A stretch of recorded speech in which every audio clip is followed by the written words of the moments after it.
Hey everybody, welcome to my channel. Today is June 3rd, 2019 and it is time to clean out this tent and put some pepper plants in here. So I'm going to get rid of this tomato plant because I was just doing this for a test and I really don't need any more tomatoes, and I will show you the reason why. So today we're going to remove this here and prepare the bucket for some peppers, because I have a variety that I'm testing, and I want those to produce lots and lots of pods so that I will see what they will look like. But the tomato plant is just gigantic. It's taken over the tent and eventually it's gonna basically fill up the entire area, and it's starting to drink a lot. And growing tomato is always a lot of work in 5-gallon buckets because you do have to do a lot of refills.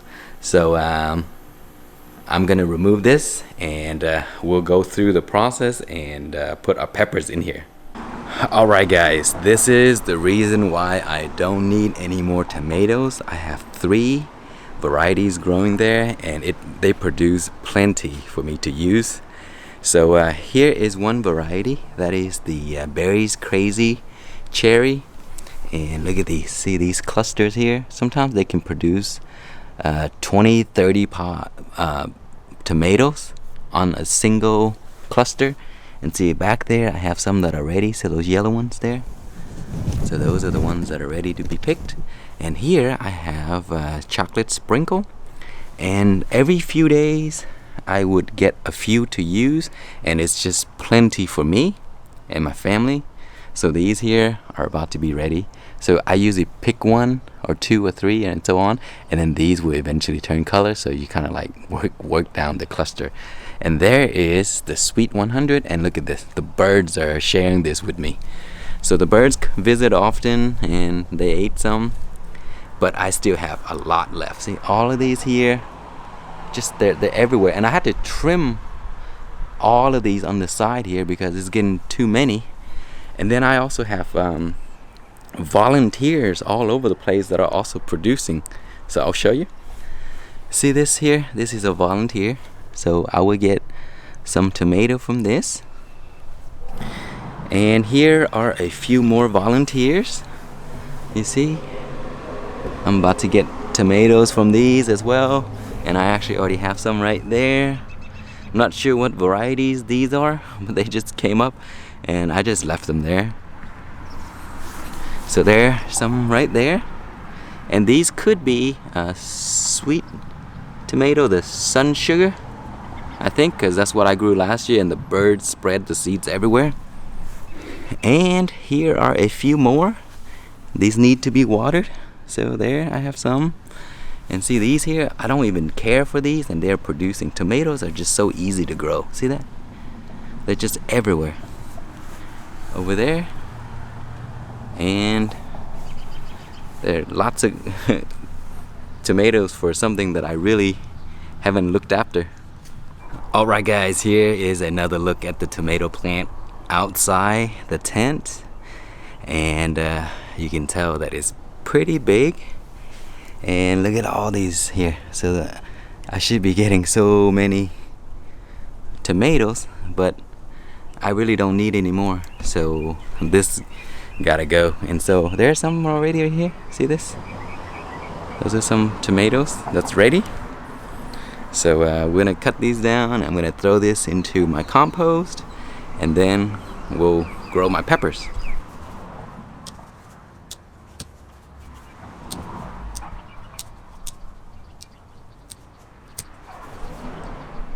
Alright guys, before I put the plant in, let me summarize how I mix the nutrients. So what I use is the DynaGrow series here. Right now I'm just using the Grow. And for pH down, I'm using this to adjust the pH. So the pH is adjusted at 5.9. And this is a 5-gallon bucket. That's how much water I put in there. And for 5-gallon, basically I used 25 milliliter So here is 5 milliliter. It's actually 1 teaspoon. So I use 5 of this for 5 gallons of water. All right, so everything is ready to go. We're going to add our air stone, and then we're going to put the plant in. And I like growing these in mini hydroponics. And once they're ready to be transplanted, it's as simple as just removing this and put it over there. So it's a fun project to grow this. You can actually get fruits from a plant in this size container. And as you can see, there are already buds, which I'm going to pluck off when I put them in there. Let's go ahead and put the air stone in because we're going to use air bubble. And this is going to be a DWC method. And I have 2 holes created already. Okay, to put the air stone in, what you want to do is run the tube through the hole here first. And same with this. The reason I'm using 2 is because my air pump has 2 openings and I don't want to waste the other opening, so I'm going to go ahead and use both. But you don't need to use both.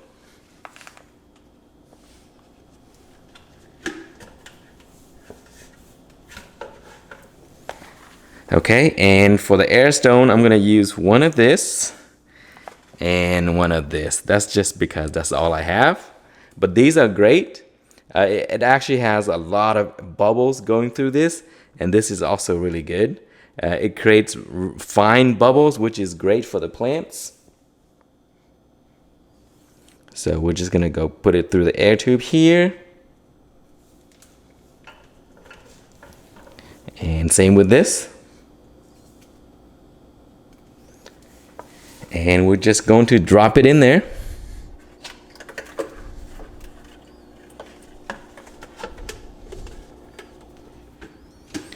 Okay. And for the plant, what we're going to do is simply remove it because it's all ready to go. And you see it's kind of green here. So there's some algae growth in there. Rinse this off before you put it in there because you don't want algae to grow in there. So let me go ahead and pour this out and then I'm going to rinse it. All right, guys, it is nice and clean now. So what we're going to do is simply remove this. So the roots are white and healthy. And then we're going to insert it in here.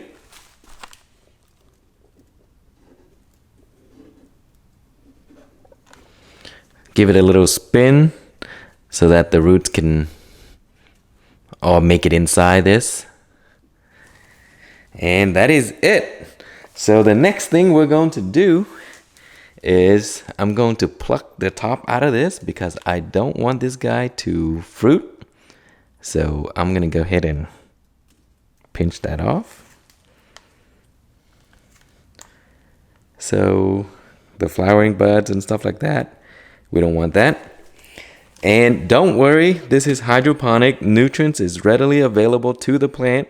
It doesn't matter how many times you prune, it will grow because it's just resources are always available for the plants.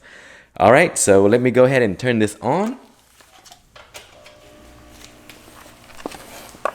All right, so you hear that sound? That is the bubbles. And look at that. And you can the pump that I have, you can actually turn it low or high. So right now it's low. As you can hear, the sound is much less. You see there's bubble action, but not as much. I'm going to turn it to about medium, which is right around there. And that should be perfect. All right, so we will check back periodically and I will update you on the growth. All right, it has been exactly 5 days now and there is some progress. The plant is starting to grow new shoots right there, and this is the section where we topped it. So after the transplant, you may notice that your plant would droop a little bit, like these larger leaves will be very soft, and that is all normal. And after 5 days, it started to recover, so the leaves are firm and it's fine like it was before. You may also notice that some roots may die back. So I have some dead roots there. So it's fine. Some of the roots will come out and grow new roots right there on the side. So those white ones are the new roots, and the old ones, as you can see down there, are the browner one. But that's fine. Eventually all of this will turn white if there's no infection. But eventually the roots will grow out and the plant will be fine. So you will see plenty of really nice white roots very soon. And there's some bubble action, so that's looking good. So after 5 days, not too bad. So we will be back soon and I will give you guys another update. Alright, it has been 24 days now and the plant is looking amazing. I think it almost doubled in size. So the leaves are much larger. The entire plant is pretty big. It's still not very tall. Because I topped it very early, it sort of spread out a lot more than it grew tall. And it's actually looking really nice because it's a very short plant, but it's so full and full of leaves. So what I have been doing was cutting some of these leaves here because it sort of blocked the lights from getting through into the middle here. And that's very important because if that happens, these middle shoots here cannot grow because it's being blocked. So I kind of go through, and if there are leaves blocking whichever way, I just pluck them off. Like this one here, for example, it's blocking the shoots right underneath. So just pluck them off like that. And it's okay to do a lot of pruning because your plant is in hydroponic. There's always nutrients available, so they will recover in no time, and they don't mind the pruning. You want to do this before they start to fruit, because if that happens, then it could affect the production. Could kind of set them back a little bit because right now it's in growing mode, so you can actually do that and it should be fine. So I'll do a few more because I want to clear the area in the middle so that lights can get through to it. You see here? And that'll just make your plant grow a lot better. So if you notice when doing indoor growing, anytime that part of the plant is blocked from light, that part begin to stretch, or sometimes they get blocked so much that they just can't grow out, and then they remain small. So you see, I want these part to get light too, so that it can help the plant grow. So that's usually what I do. Try to clear the area. And you see, we plucked quite a few, but that's fine. Anyway, let's look at the roots. So it's looking very nice. The bulb is growing a little bit, and the water level dropped. So I kind of want it a little higher, because if you let the water level drop for too long, what that does is it dries the top root area and it will become brown. And because we grow in DWC, there's always air being fed to the roots, so you can actually submerge the roots and there'll be no issue. So let's go ahead and refill. And I always mix my nutrients a gallon at a time. So I'm just going to add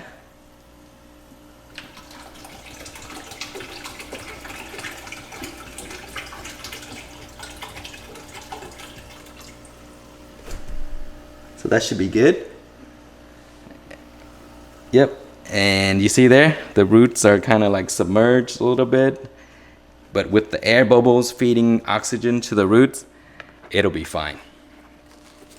So you may be wondering why I didn't switch out the nutrients, and it's been 24 days, I think. I usually don't change nutrients very often when the plants are very young, because it takes a long time for them to drink up the water, and they're just so much nutrients left that I just don't want to change it. But as the plants get older, it'll drink a lot more. And when it does that, what pepper plants do is that they drink and drink and drink, and they'll take all of the nutrients that they'll need, and they leave behind what they don't need. So if you keep refilling and refilling and refilling, then the nutrients become imbalanced, and that's when you get flower drop, the roots start to yellow, the leaves start to yellow, and a lot of other problems because your nutrients is no longer balanced. So that is some tips for you guys right there. I'm gonna keep track of this plant, and then as it gets older or more full and produce some fruits, maybe, then I will come back and update you guys. All right, I just finished pruning the plant, and I trimmed off about half of the plant itself. And here are all of the leaves that I have cut off. This is like maybe half or more than what the plant has right now. But I wanted to do that because you see here, this portion was blocked by the larger leaves, and as you can see, it doesn't grow very well. And now that it's free, it's gonna get light to go right through, so it's gonna grow. As well as this one here, it was being blocked, so it didn't grow. Same with that. So I freed up a lot of the bottom branches, so these should grow out, and then I will get more fruit from them, as well as the one from the top. So that is the reason why I trim, so that these branches here can come out. Anyway, we will be back soon.